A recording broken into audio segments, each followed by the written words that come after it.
From Washington, this is VOA News.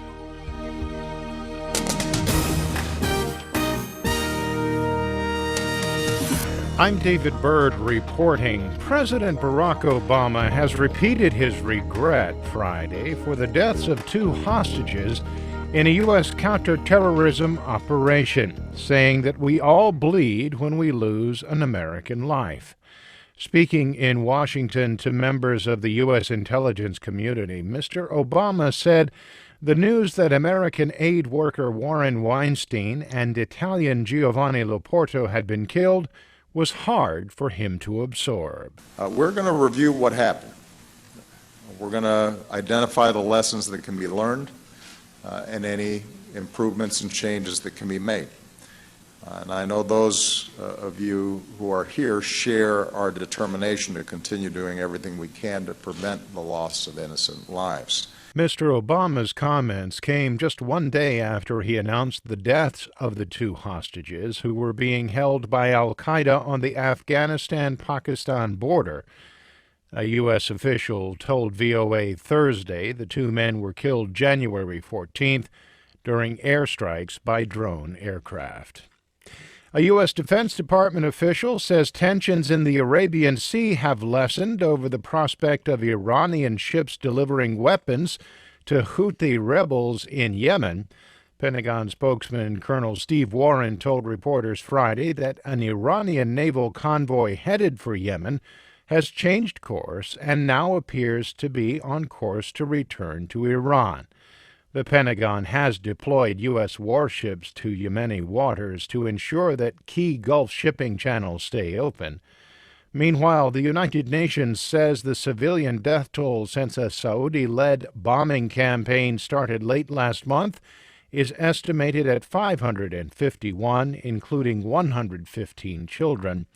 After a brief calm in the Yemeni capital, Sana'a, the airstrikes continued on Friday.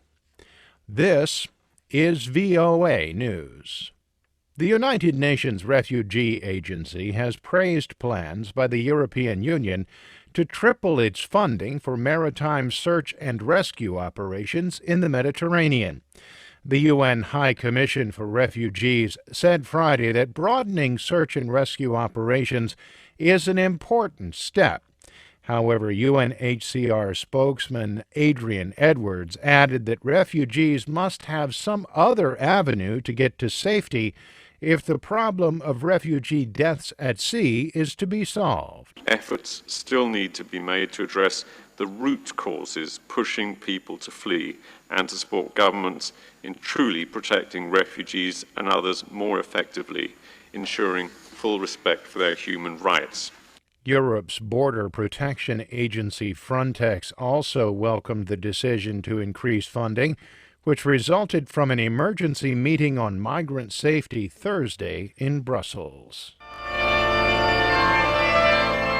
Thousands of people and several world leaders gathered in Armenia Friday to mark the 100th anniversary of the World War I killing of Armenians by Ottoman Turks. Guests visited a memorial, a hilltop monument leaning inwards toward a flame set in a sunken bowl. Each guest put a yellow carnation on a forget-me-not wreath, the anniversary symbol. Speaking at the site in the capital Yerevan, Armenian President Serge Sarkisian thanked world leaders for their presence and their commitment to human values by saying nothing is forgotten. Armenia refers to the killing of up to 1.5 million Armenians during World War I as genocide.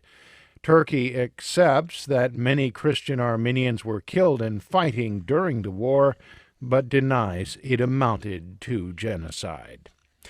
UN Special Envoy Angelina Jolie has pleaded with world powers to help millions of Syrian refugees. Speaking in New York Friday, Jolie also sharply criticized the UN Security Council for its lack of action to help Syrian refugees and war victims. International humanitarian law prohibits torture, starvation, the targeting of schools and hospitals. But these crimes are happening every day in Syria. The actor, who has made 11 visits to visit Syrian refugees in the region, said the council's power has not been used because it cannot agree on how to handle the conflict. And U.S. authorities asked visitors to leave the Statue of Liberty in New York Friday after a report of a suspicious package. The National Park Service said in a statement later Friday that all visitors and personnel were safe. Local media reported the evacuation was ordered after someone telephoned a bomb threat Friday morning, and police dogs detected a suspicious scent on a package.